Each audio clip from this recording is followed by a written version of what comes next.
Hello everyone. आप लोग कैसे हैं? आई होप आप लोग अच्छे होंगे।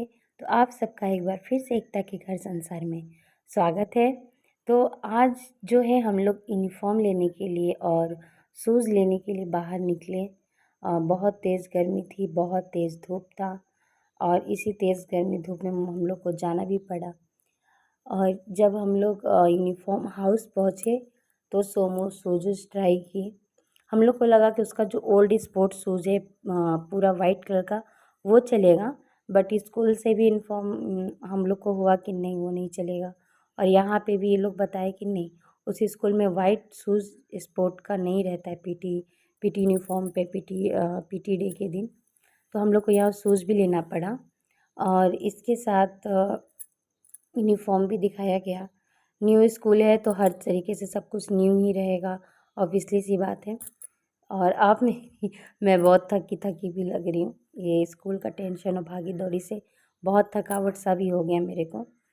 तो अभी जो है मैं इसका ड्रेस ट्राई कर रही हूँ कि मुझे ज़्यादा बड़ा भी नहीं लेना है, ज़्यादा छोटा भी नहीं लेना है। इस तरीके का लेना है कि कम से कम 6-7 साल अगर कपड़ा ना फटे। हम मिडिल क्लास लोगों का यही रहता है कि जब तक कपड़ा ना फटे उसको अच्छे से साफ़ करके अच्छे से पहना पहना के स्कूल भेजो। भाई एक बार अगर पैसा लगाओ तो वो पैसा वसूल तो होना ही चाहिए, और इससे हर हाउसवाइफ एग्री करेगी मेरे बात से। तो इसीलिए मैं साइज़ वगैरह सब ले रही हूँ कि मुझे ना ज़्यादा छोटा ना बड़ा चाहिए। उस हिसाब से चाहिए कि हाँ अच्छे से 6-7 साल अच्छे से वो ड्रेस चले, जब तक स्कूल यूनिफॉर्म चेंज ना हो।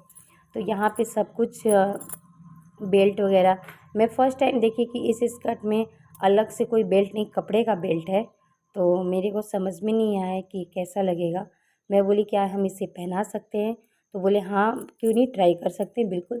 तो वही ट्राई किए। जब वो ट्राई किए तो ठीक लगा। खैर मेरी बेटी भी बहुत पतली है तो उस हिसाब से मुझे यही फिटिंग अच्छा लगा, और इसे मैं टेलर के पास लाके एक बार फिर से अच्छे से सिलाई वगैरह ये सब करा दूँगी तो मज़बूत भी हो जाएगी, क्योंकि जल्दीबाजी ऑलरेडी बहुत लेट हो गया तो हम लोग सिलने को नहीं दे सकते, उसमें बहुत टाइम वेस्ट हो जाएगा। तो हम लोग डायरेक्ट रेडीमेड यूनिफॉर्म ही ले लिए। और शूज़ भी दिखाए, वो शूज़ भी बहुत महंगा था। ये बाबा, स्कूल में एडमिशन कराने के बाद ये जो महंगाई का बोलते हैं असर है वो बहुत झेलना पड़ता है। तो यहीं पे हम लोग का 2500 रुपया तो यहीं पे लग गया और मेरा जान जा रहा था। ये हर हाउसवाइफ का यही होता है। उन लोग के हाथ से 100 रुपया भी निकले तो बहुत बड़ी बात होती है। मतलब हर जगह अब मैं इनसे यही बहस कर रही हूँ कि प्लीज़ शूज़ में तो कुछ कम कर दीजिए, यूनिफ़ॉर्म में कुछ कम करने को रेडी नहीं हो रहे हैं। सूजी 450 का था, मैं बोली कुछ तो कम कर दीजिए। ये लोग बोले नहीं फ़िक्स रेट है मैडम, 1 रुपया ना इधर ना 1 रुपया उधर।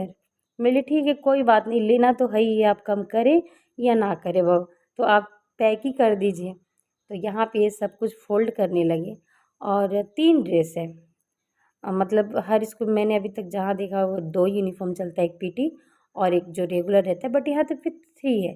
एक वाइट शर्ट है जिसके ऊपर मैरून कलर का कॉलर है, वो वाइट स्कर्ट के साथ पहनना है, लेकिन और एक जो है प्लेन शर्ट है वो मैरून स्कर्ट के साथ पहनना है। तो मैं बोली चलो जो स्कूल का नियम है वो तो हमें फ़ॉलो करना ही है, सब कुछ करना है। और एक ही बार का ड्रेस खरीदने का रहता है, हर साल तो हम लोग ड्रेस खरीदते नहीं। मैं पूछी वाइट स्कर्ट के साथ उसका बेल्ट कहाँ है, तो ये दिखाएँ कि इसका बेल्ट यहाँ पे है। और ये सब अभी पैक करने लगे और सोमू तो हर चीज़ में एक्साइटेड है। उसका तो पूछने का भाई, माँ बाप को पता चल रहा है कि माँ बाप कैसे कर रहे हैं, बच्चों का क्या है। बच्चों को तो बस नया बुक, नया कॉपी, नया बैग, नया यूनिफ़ॉर्म। खैर बच्चे उनको क्या पता, यहाँ तो हमारी जान जाती है एक-एक रुपए को लेके। तो उसके बाद क्या था, सब पैकिंग वैकिंग हुआ, पैक हुआ और मैं अपने पति का चेहरा देख रही थी। हम लोग जब से इसके एडमिशन का हुआ है तब से हम लोग डेली भागम-दौड़ी पे लगे हुए हैं। उनको वो भी ऐसे-ऐसे करके जमा ही ले रहे थे। 500-500 सौ का नोट जब गया हाथ से, हाय क्यों गया मेरा नोट, वापस आ जा। लेकिन सब कुछ तो करना है, ज़िंदा रहना है और अच्छा लाइफ़ सेट करना है, तो ये सब तो करना ही पड़ेगा। फिर मैं बोली चल बेटा, अब तू अपना दोनों पैकेट उठा और घर की तरफ निकल। मेरी बेटी का स्माइल देख के लग रहा होगा कितनी खुश है ये। हाँ, और हम लोग का स्माइल देख के आप ये सोचिए, हाय मैं कहाँ आ गई। तो ये लोग चले और मेरा पर्स ये लोग गिरा दिए। हाँ, फिर ये बोले कि तुम ही लो। और ये मेरी 2 फ्रेंड लोग हैं जिनकी बेटी का मैं बार-बार ज़िक्र करती हूँ, उनका भी एडमिशन हो रहा है। बस हम लोग मिले यहाँ पे एक साथ, ड्रेस दिखाए और फिर यहाँ से हम लोग सीधे घर आ गए। घर आने के बाद मेरे पतिदेव का गर्मी में बुरा हाल था, लेकिन इनको काम पे भी जाना था। मैं बोली आप यहीं से निकल जाइए। तो फाइनली हम लोग घर आ गए, सब कुछ अच्छे से हो गया।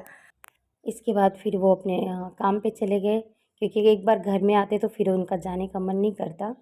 और मैं अपने बेटे को लेके नहीं गई थी, उनको मैं अपने भाभी के पास छोड़ के गई थी, क्योंकि बहुत तेज़ धूप है गर्मी में, यहाँ बच्चों को ले जाना सेफ़ नहीं था। तो अभी वो मेरे को देख के बहुत खुश हुआ। तो प्लीज़ गाइज़, मेरा ब्लॉग कैसा लगा प्लीज़ लाइक एंड सब्सक्राइब करिए और मेरे ब्लॉग के साथ हमेशा बने रहिए। और बहुत बहुत धन्यवाद आप सबका। प्लीज़ मेरे वीडियो को लाइक करें, सब्सक्राइब करें और शेयर करें। Thank you.